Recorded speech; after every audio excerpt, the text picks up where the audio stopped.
Mankind has always looked to the stars. Since time immemorial, the universe has been a source of fascination and fundamental questions. What else is out there?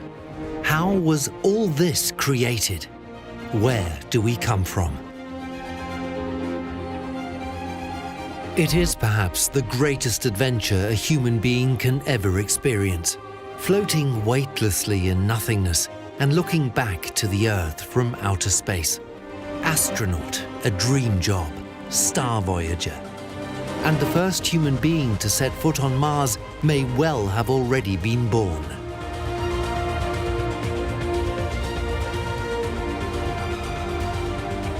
Welcome to Spacetime with Ulrich Walter, astronaut and scientist.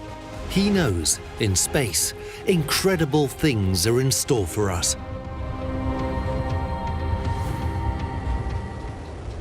The launch of a Soyuz rocket from the Russian spaceport Baikonur. The crew's destination is the International Space Station. But the road to becoming an astronaut is long and extremely hard. There are thousands of applicants, but only a handful will be selected. And even they are only at the beginning. It's the start of years of training with no guarantee of ever flying into space. Those who eventually do get into space then belong to a small but very exclusive circle. God knows the job of an astronaut isn't part-time, it's full-time, and it stays with you for life. And if you think the selection process is tough, think again. The selection process is unbelievably tough. And only after that does the actual training begin, roughly 5 years, and that too is extremely hard. And at the end, there's still no guarantee you will ever actually fly. Being an astronaut, a star voyager, is the dream of children and adults alike. A dream that can come true. Man is aiming to return to the moon.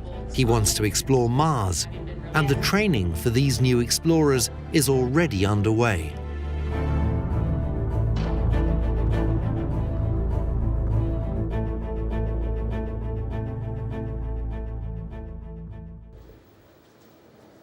Be positive. Otherwise, there's no need to even think about starting. The whole thing is a lengthy business and an attitude toward life. Being an astronaut isn't just a profession, it's a calling, and one that requires a well-founded scientific background, the ability to work in a team, and good fortune. After all, competition is fierce. I was very small, in primary school perhaps, when I started saying that I wanted to go into space. The Space Shuttle program was intended to fulfill a dream for America. The Earth-to-orbit space transportation system was going to make manned space travel routine. Carrying up to 7 astronauts, the shuttle transported a payload of several tons of freight, mainly to the International Space Station, where a 6-man crew live and work, constantly orbiting the Earth. The ISS is the scientific outpost for mankind in space. I knew this was exactly my thing. It involves science, technology within the framework of what's feasible, working in international teams, and of course, that little touch of adventure. Matthias Maurer is one of the current cores of European astronauts. A full-blooded scientist, he now has to go back to school if he's to fulfill his dream, traveling into space.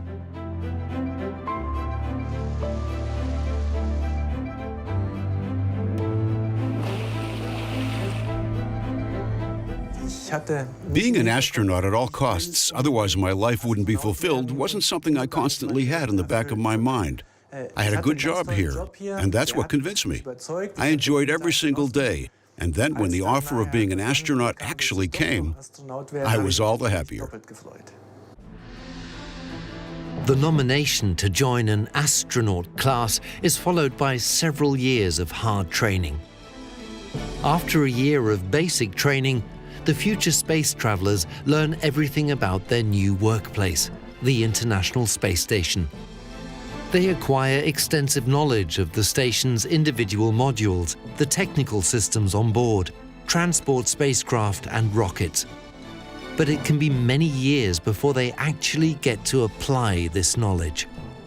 At the time of the selection and the announcement, immediately being able to talk to so many astronauts and being congratulated by them as well to say, oh, welcome to the club, and we hope that you can fly soon and whatever. And of course, at that moment, I still had the hope that I would fly very soon. Then it took still 12, 13 years before I flew to space, but nevertheless, it was still a great journey. Frank de Winne flew to the International Space Station twice. His second mission in space lasted 188 days, half a year. And de Winne took up the post of Space Station Commander. When did I find out I was going to be an astronaut? The selection process finished at the end of March 1987, and after that, I heard nothing more from the DLR. Then, in July 1987, I received a phone call in my office. Herr Walter, do you think you could manage to travel to Germany? Yes, I think I could. So I booked a flight and almost missed the plane. 5 minutes later, and I wouldn't be standing here now. Then, on August 6th, 1987, a press conference. 5 candidate astronauts faced the press together with the then research minister, Riesenhuber, who then said, "May I introduce to you the 5 new astronauts?" Okay, that's when I knew I was in. Opportunities for space flights are very limited. Only 6 people can work on the space station at any one time. On average, they stay in space for 6 months. Only 3 times have European astronaut classes been put together. Liftoff of the Soyuz TMA. In autumn 1985, I came back to the squadron after a flight, and my operations officer said, "You've got to report to the commander." I, of course, immediately thought, oh, has something gone wrong? But then he asked me if I was interested in taking part in an astronaut selection process. And I didn't have to think twice about the answer. After nomination as an astronaut, the journey into weightlessness and the infinite nothingness of space is already within reach and almost a certainty. Waiting in orbit is your workplace, the space station. Once you are selected, you've left thousands of other candidates behind. It's a bit like playing in a lottery and winning the top prize. Of course, you're happy when you get that call telling you that you've done it. No question. Especially all the tension that builds up. It's a long process, an entire year. Tension builds up over that time, especially in the final phase. A lot of tension, and that's just suddenly released. In 2008, the European Space Agency, ESA, invited people to take part in a selection process. 8,500 candidates sent their applications. ESA then selected the grand total of 6 candidates. Among them was one woman, Samantha Cristoforetti. There are far more people capable of being astronauts than there are places for trips into space. And that's why you can't really plan anything.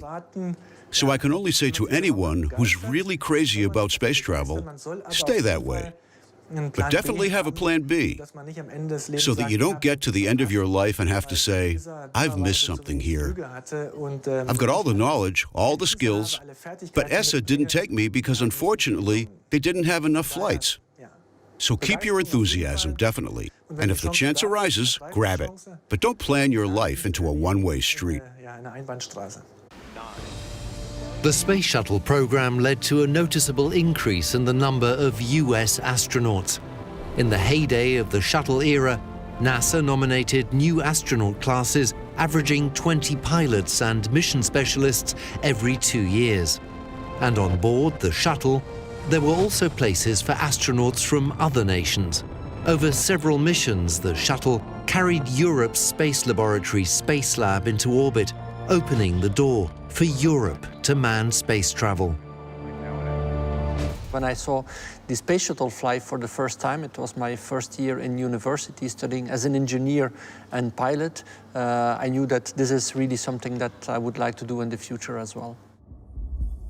The only places currently available in space are on board the International Space Station.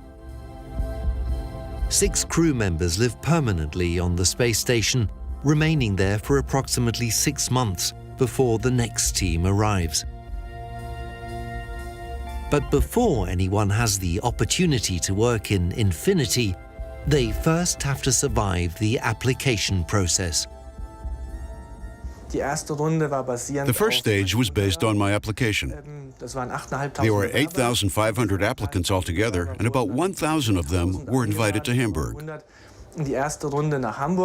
This was one day spent doing lots of very long computer-based tests. Basic math, physics, mechanics, English, and spatial awareness skills. But also lots of psychological tests, because that's very important if you're working as an astronaut in space over long periods. Besides the basic knowledge, an applicant also has to demonstrate a quite diverse range of skills. Space travel is teamwork and also public relations. Stage 2 was then very strongly based on psychological abilities. So working in teams was very important. We did role plays and had lots of conversations with psychologists to see if you have the right kind of character, or if there were any, let's say, unresolved issues from your past that might rule out your suitability as an astronaut. It's a real interrogation. The future space traveler is also a representative of their nation. Once they've been nominated, their lives are very much in the public eye.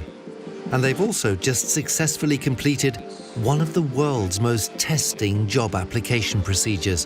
What's required is a person with a balanced personality and a lot of staying power. The tests are just so hard that you never get to the end of the level, or that you never can complete the tests. And then, of course, a very tough point is as well the medical selection, because also there, okay, you know that you're in good health in general, but you never know if your health is good enough to become an astronaut. He was the first, Yuri Gagarin, the man who was assigned a genuine suicide mission. At that time, the Cold War was to be fought in space, a race between the USA and the Soviet Union. Yuri Gagarin was then 27 years old and a fighter pilot in the Soviet Air Force before he was chosen to be a cosmonaut. On April the 12th, 1961, a Vostok rocket was launched from the Tyuratam Cosmodrome, known as Baikonur today, and took the first human being into space. Yuri Gagarin was pressed into his seat by acceleration forces 5 times the Earth's gravitational pull. The flight lasted 108 minutes and orbited the Earth 8 times. Before him, no one had ever seen our planet from the cosmos.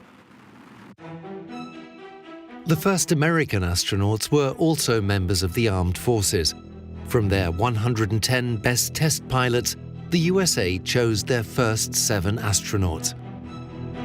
These first 7 NASA astronauts had to undergo extensive medical examinations and tests. For the doctors too, space and its inherent weightlessness was unknown territory. Everyone was more than a little nervous. The selected fighter and test pilots endured the procedures calmly. They were used to pushing themselves and their machines to the limits of their resilience, and even a little beyond.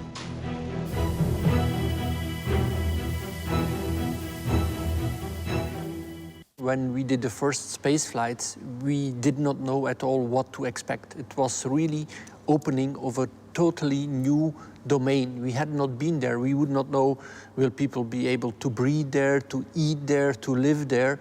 So everything was extremely new. And of course, they selected at that time test pilots who were used to do things in this extreme environments, to test new possibilities, to fly with aircraft beyond the speed of sound, which has also never had been done before. So this is why they chose those type of people. Though the Americans now had suitable astronauts, they were still lagging behind in the technical development of a suitable rocket. Over a third of all American rocket tests failed at that time.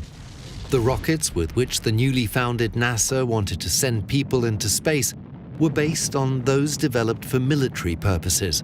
But instead of carrying atomic warheads, they were now to transport astronauts. The first US astronauts, however, didn't take these failures as seriously as the public did. As test pilots, setbacks in the development of new aircraft were a routine part of their lives, and they were more than willing to take certain risks. Meanwhile, a lot of things have changed. Today, we need scientists because we do scientific work in space. There are a total of 4 laboratories on the space station. And the scientists also need to be engineers because they have to carry out maintenance work on the station and maybe even repairs. And to do so, they require certain soft skills, like the capacity for teamwork, as they have to work in a team of 6 people. They need loyalty, personal integrity, but also a certain public presence. The International Space Station is a high-technology structure, and there are ISS replicas in many different locations. The prospective astronauts have to learn about the station's every component, and they have to operate all the station's systems and, of course, be able to remedy malfunctions. And a large proportion of their training deals with emergency plans.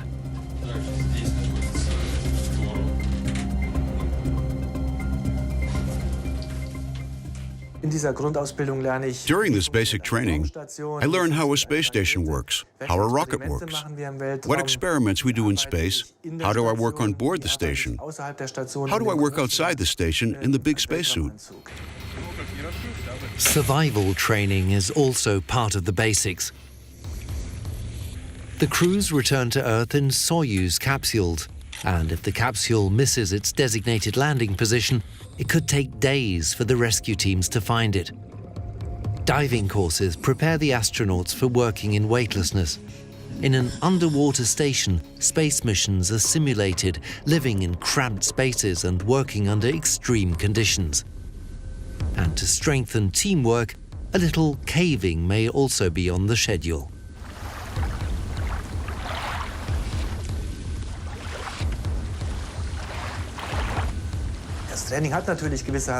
Training does have its challenges, of course, like the survival training I went through in Sweden, sea survival training in Rostock.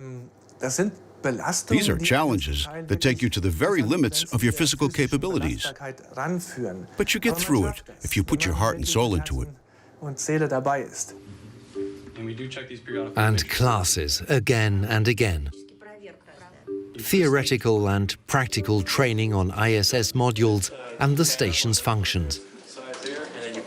During training, private life shrinks to a bare minimum. We have pass-through cables for the robotic station. We just haven't installed the After being selected as an astronaut, a very special time begins: studying. It's almost like being a student at university. You're instructed in all the fundamentals of space travel, and regardless of any actual mission, this so-called basic training takes around 2 years. You have the best people, the best lecturers who tell you exactly how the aerospace industry works, what science can actually be done in space. How is it done?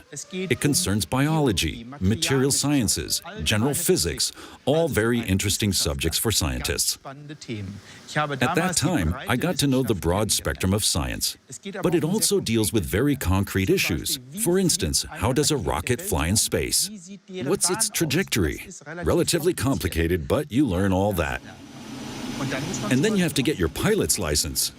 So you go to an airfield and learn to fly a Cessna, because you need the pilot's license later to fly a Boeing 737, just like we learned to do.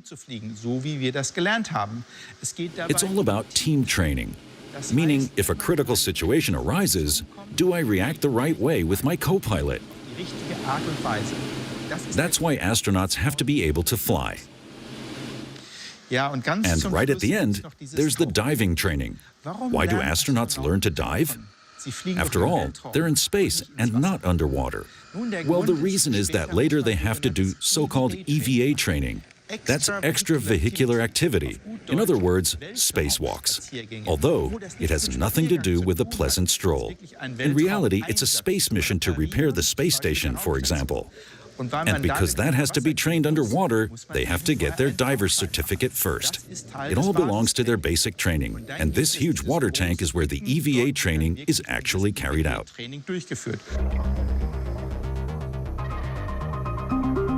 Only underwater can permanent weightlessness be simulated on Earth.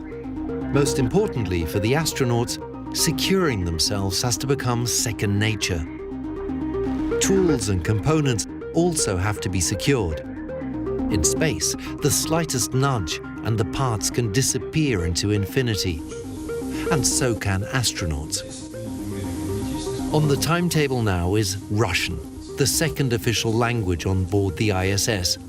As the astronauts are launched into space using a Russian spacecraft, part of their training takes place in Star City near Moscow. In Russian, of course. For me, it was extremely hard to learn Russian. I'm very good in math. I'm an engineer. I like to do calculus. I was really very bad in languages. And so it's a little bit the fate of my career, I would say. I'm Flemish from birth, but to become a military officer in the Belgian Air Force, I had to study French. Otherwise, you cannot become an officer in the Belgian Air Force. Then to become a pilot, I had to study English, and then to become an astronaut, I had to study Russian. So although I don't like languages at all, I ended up having to be proficient in 4 different languages because of the goal that I had for myself and the dream that I wanted to pursue. For many, learning Russian is the most challenging part of the training. Very hard work. You've been chosen to be an astronaut. You've actually made it. One of the first questions is, how much do I earn? Well, you have to know all astronauts are public service employees, whether they're Russians, Europeans, or Americans. Let's start with the Americans. Most of them come from the Air Force, so they're paid like soldiers, are then transferred to NASA, earn exactly the same, and then, at 50 or 60, when their work at NASA is over, they go back to the Air Force. So they don't earn very much. It's much the same for the Russians. They too are usually soldiers, but they get a bonus if their mission on board the ISS was successful. And consequently, the Russians put a lot of effort into their space station missions. The Europeans are in a league of their own. Take the Germans, for instance. When I became an astronaut in 1987, I was paid as a civil servant. That pay scale today would be TVL 14, the equivalent of what scientists in Germany's public service earn today, which is around 70,000 euros. So when people say space travel is expensive, it's certainly not because of the money astronauts earn. ESA astronauts are in a completely different class, as they are in European service, and that has 2 advantages. First of all, their salaries are a little higher. And most importantly, in European service, you pay no taxes, and that makes a huge difference. Another hurdle prospective astronauts have to negotiate lies in Cologne. NVHAB is the name of the Institute for Aerospace Medicine, and it carries out research into the effects of space travel on the human body. This is where future space travelers are screened thoroughly. We examine the candidates here for 5 days, morning till evening. We look into every available and unavailable orifice to make sure there are no predispositions or precursor stages for illnesses, and of course, no actual illnesses themselves. And as far as possible, we want to rule out the occurrence of any serious illnesses during the next few years of their professional lives. The researchers are very thorough. They hope to exclude potential risks in advance. We ask the candidates whether their parents are still alive, of course, how things are with siblings. If they are no longer alive, what was the cause of death? Was it a heart attack? Or are there any hereditary patterns of certain kinds of tumors in the family? Then there is, of course, a higher probability of this person contracting this particular condition. Humans want to go to Mars, a journey of several years through weightlessness. The basic medical research for this journey is also being conducted at the Institute for Aerospace Medicine's NVHAB laboratory. Personally, what sticks in my mind as being the most strenuous activity was the week of medical tests. Quite simply because you were taken apart, put back together again, always in the hands of some specialist or other, taking blood samples and doing all sorts of other things to you. All astronauts returning from space are also examined here to check the general state of their health and any physical changes. Research for a life in space. As an astronaut, of course, we are very much aware that our health, or being in good health, is part of our profession. If we are not in good health, we will not fly to space. But that does not mean that we necessarily adapt our lifestyle. I still play football from time to time, or at least I did when I was younger, now a little bit less. Of course, but you eat healthy, you try to do a little bit of sports. So yes, you kind of make sure that you're in a good health. Staying in good condition is the duty of every active astronaut, Samantha Cristoforetti included. The Italian is only the second European woman to fly into space. It was thought that women wouldn't be able to endure it. And secondly, their menstruation cycles would make them completely unsuitable. Luckily, opinions have changed, and many women have proven that they can cope with everything in space as well as anyone else. Samantha Cristoforetti is a trained fighter jet pilot in the Italian Air Force. The first woman in space was the Russian Valentina Tereshkova in 1963. But even today, there are far more male than female astronauts. Why are there so few female astronauts? This question is asked over and over again, yet there is a simple answer. There's only one reason, and that is because so few women actually apply. Let's take a concrete example. The last ESA selection process in 2008. At that time, 8,400 people applied. 17% of them were women. In the end, 6 were selected, including 1 woman. Again, 17%. The initiative Die Astronautin, the female astronaut, wants to send the first German woman into space. From over 400 applicants, 2 future astronauts have been selected, the meteorologist Insa Eich and the fighter pilot Nicola Baumann. Maybe a dream is about to come true here. I've always wanted to be an astronaut since I was very small. I always wanted to be a pilot as well. After my pilot training, I studied mechanical engineering for 6 years, mainly with a view to applying as an astronaut. Because all astronauts need an engineering degree, a scientific qualification, some sort of training in this field. And I just started putting my application together when I got the call about the female astronaut campaign. One of these 2 is to be sent to the International Space Station soon. The decision on who will go and who will continue to be available as backup will only be taken shortly before the mission. The last 13 years in the German army have demonstrated to me very clearly what it's like to be one of the few women in a technical profession in a male domain. But of course, I also know that it's no problem at all, that everyone who performs well and is a good member of the team is fully accepted. Nicola Baumann is Air Force officer. She flies Eurofighters and is responsible for airspace surveillance over Germany and other NATO states.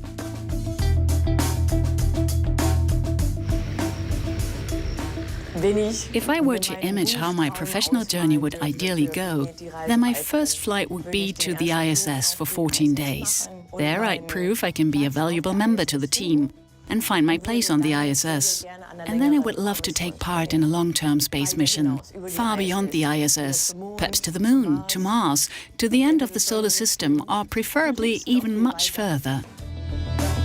Nicola Baumann and her colleague Insa Thiele Eich are receiving 2 years of basic training to become astronauts.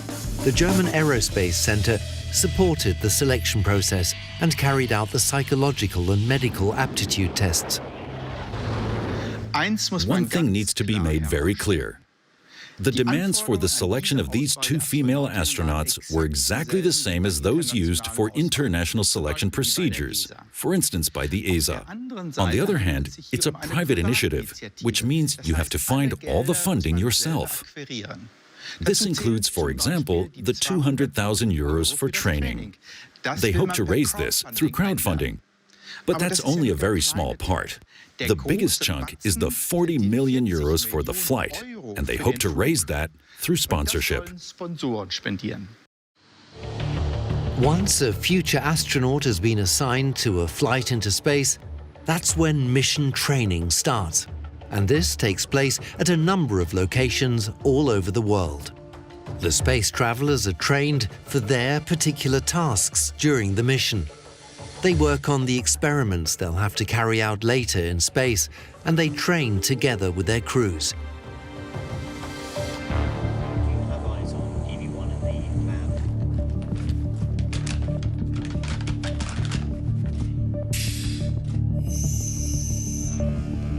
The Russian ISS training module is in Star City near Moscow.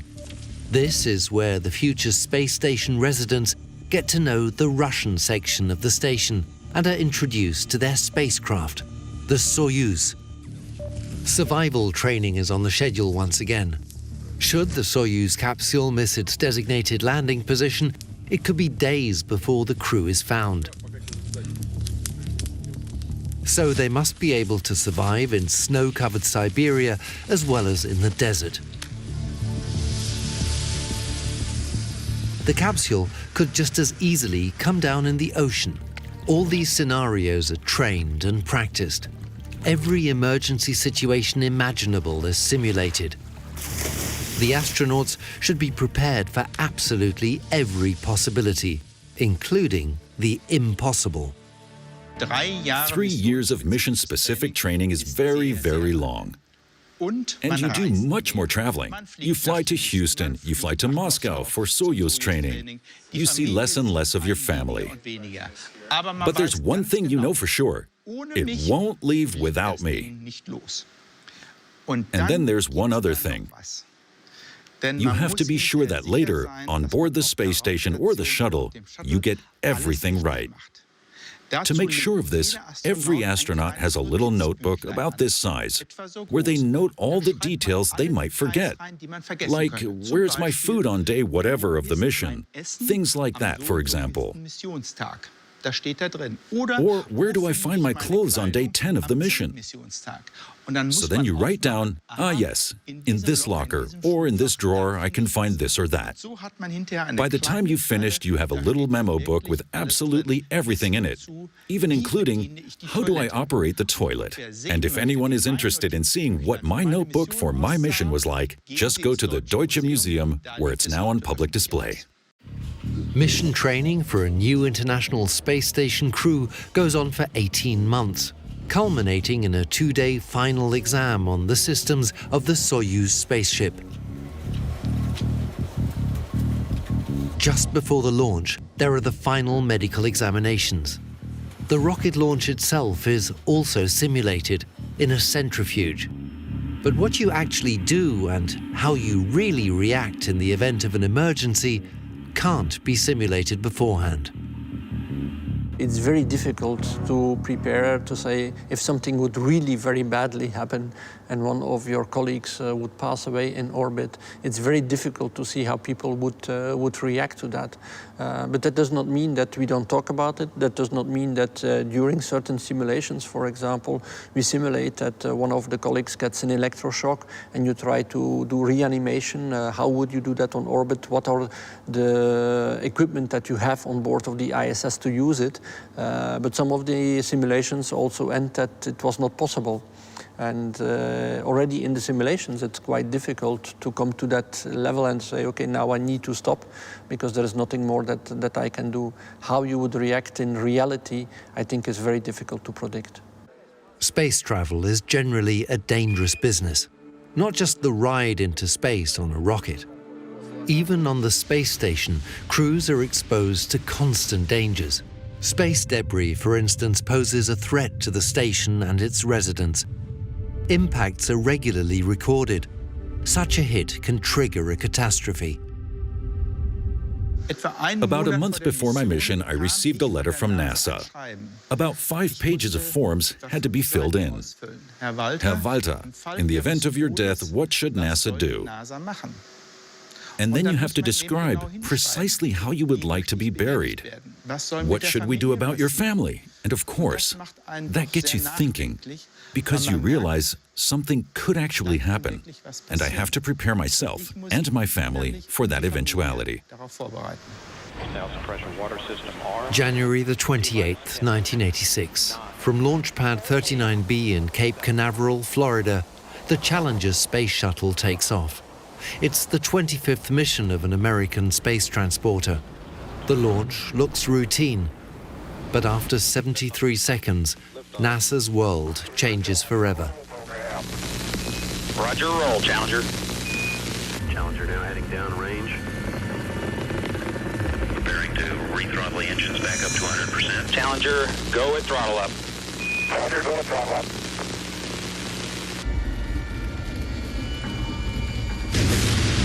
Challenger explodes in a huge fireball.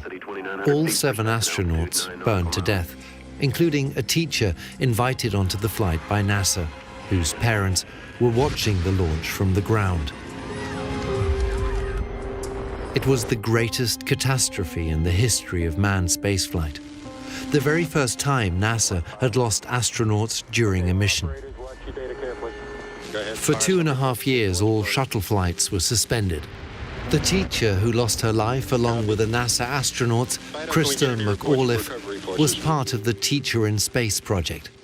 She was to give lessons to her class from outer space and was chosen from among 11,000 applicants.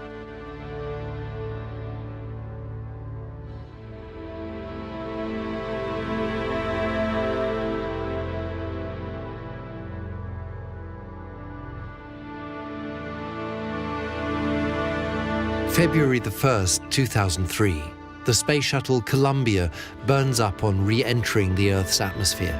Once again, all 7 crew members die, 6 American and 1 Israeli astronaut. In 2011, the shuttle program was finally discontinued. Since then, US astronauts too have flown into space on Russian rockets from the Baikonur spaceport. And even in Baikonur, every goodbye could be the last. Well, there are a lot of traditions. The Russians believe in keeping up their rituals and always doing them exactly the same way. It's the last time you have any real contact to your families. It's a kind of toast. They have their champagne, the astronauts have their fruit juice, and everyone says something, and it's really the last time you have any direct contact. The current Soyuz rocket is in principle the same type that took Yuri Gagarin into space. Robust technology. At the top it carries the capsule for the crew, below it a rescue system. Solid propellant rockets designed to catapult the crew to safety in the event of an emergency. Your family is arriving 3 days before the launch. You have meetings with them. You have certain events with them. Even the day of the launch itself, you still see your family in the room where you slept for a final farewell for a couple of minutes. Then you're traveling with the bus. Then you still see them behind the glass when you are in the processing facility. So there is all kinds of these events that are happening throughout the launch date. So it's not like you say goodbye once. You kind of say goodbye 5 or 6 times. And at the end of this whole process, you're actually happy that you don't have to say goodbye anymore, but that finally you can go and that you're ready to step into the rocket and fly to space. There's one final opportunity to say goodbye when the astronauts board the rocket. A wave for the cameras and their families. Though Soyuz is regarded as very reliable, even rockets of this type have exploded on the launch pad. Fear is a very bad advisor. Of course, there is tension. You have adrenaline flowing through your body, but that's good actually, because adrenaline means that you are more concentrated, you think faster, you can react faster, you're more alert, you can stay awake longer. So this is actually a good effect of the tension that you have. If this would turn into fear, then of course it becomes bad, because then you do erratic things, you can't think straight anymore, you make mistakes. So I don't know of any astronauts actually who have fear, but I think that all the astronauts have a lot of tension when they step in the rocket.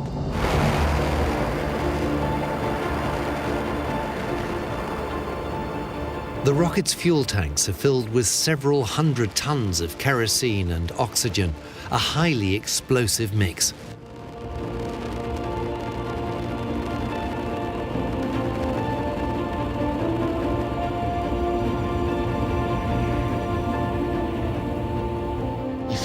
Along with the question, did the mission change you? Astronauts are most frequently asked, were you afraid during the launch? But no, astronauts are not afraid during the launch, simply because they knew they would be getting into this rocket from the moment they made their application.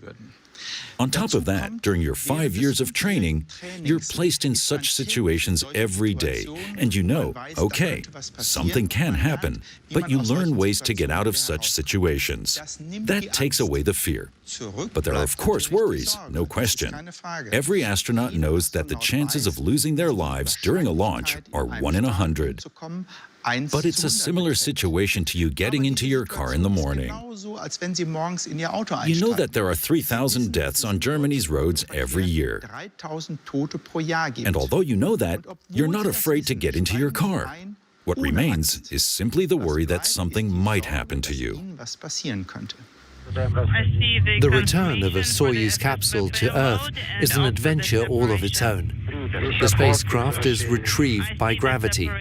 It falls through the atmosphere towards the ground, generating temperatures of over 1,000 degrees Celsius. If the angle of entry is wrong, the capsule is either catapulted back into space or it burns up.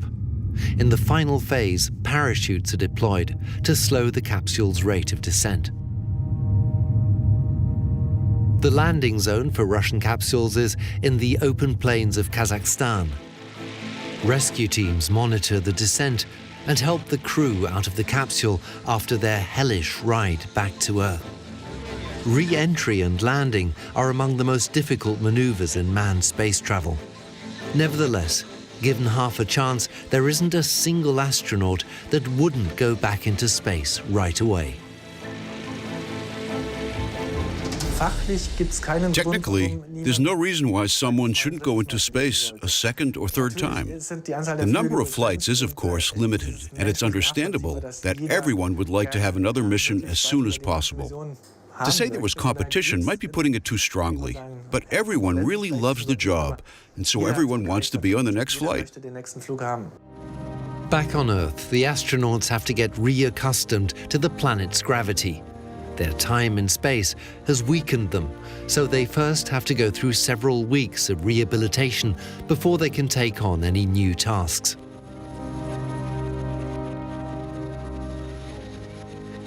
Once you've been in space, you just want to go back again, that's for sure. I don't know anyone who would see it differently. Floating weightlessly above our home planet, experiencing it in all its beauty, has a deep effect on people. It has changed your perception to certain things. For me, the biggest perception, for example, is that, well, we live all here on a planet, and looking from above, there are no borders. Borders are imaginary lines that we as humans have drawn on a map, but in reality, of course, they do not exist. Nevertheless, over those imaginary lines, we start fighting and we start killing each other. So it brings you very much aware of this fact that we are just living on one small planet in this immense universe that is also extremely vulnerable. Discovery on at the 180. The Americans finally retired the space shuttle in 2011. Though it had opened the door to a new dimension in manned spaceflight, the shuttle nevertheless proved to be a dead end. The system was too complex, too prone to technical problems, and the flights into orbit were too expensive. NASA had trained hundreds of astronauts for the shuttle program, and after the final shuttle mission, they too were surplus to requirements. Main gear touchdown. Pilot Jim Denton now deploying the drag chute.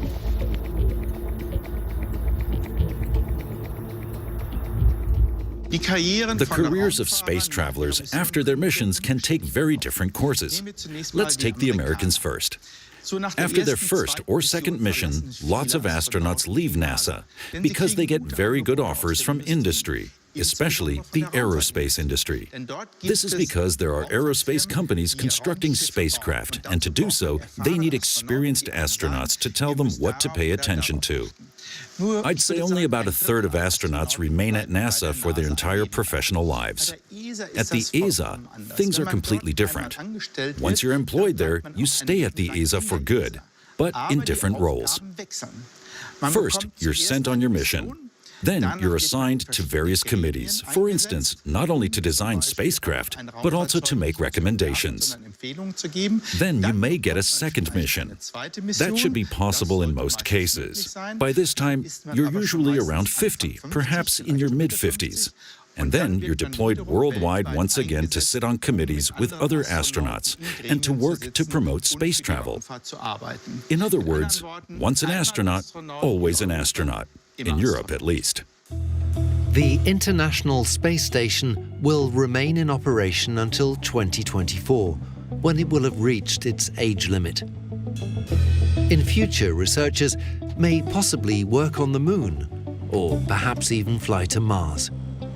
Whatever happens, the job profile of an astronaut will certainly change as technology advances. There are many people capable of being astronauts. What you need to be able to do as an astronaut at any given time will gradually get easier. In the future, going into space will be as easy as flying to Mallorca is today.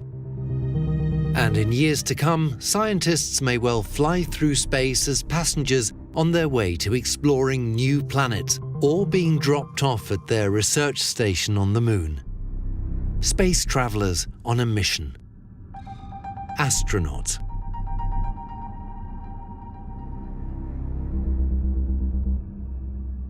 I think being an astronaut is a fantastic job. I always say when you're a part of the European Space Agency, the best job in the European Space Agency is being an astronaut. The second best job is being the boss of the astronauts, which I also have the privilege now of being. So I'm certainly very happy. It's a great job because you work in an international environment with very motivated colleagues that are there to support you, to help you, because of course the astronauts is only the top of the iceberg. You have hundreds of people that are supporting the astronaut to be able to do his tasks on orbit, and you have really the impression that you can contribute something to society, and so for me it's an absolutely fantastic job. Humankind now wants to go deeper into space, to probe far beyond the Earth's orbit, see new worlds with his own eyes, travel to and explore our neighbor planet Mars. Scientists and researchers are already working on the journey to Mars. And who knows, maybe one of the space agencies is already training the future Mars mission commander.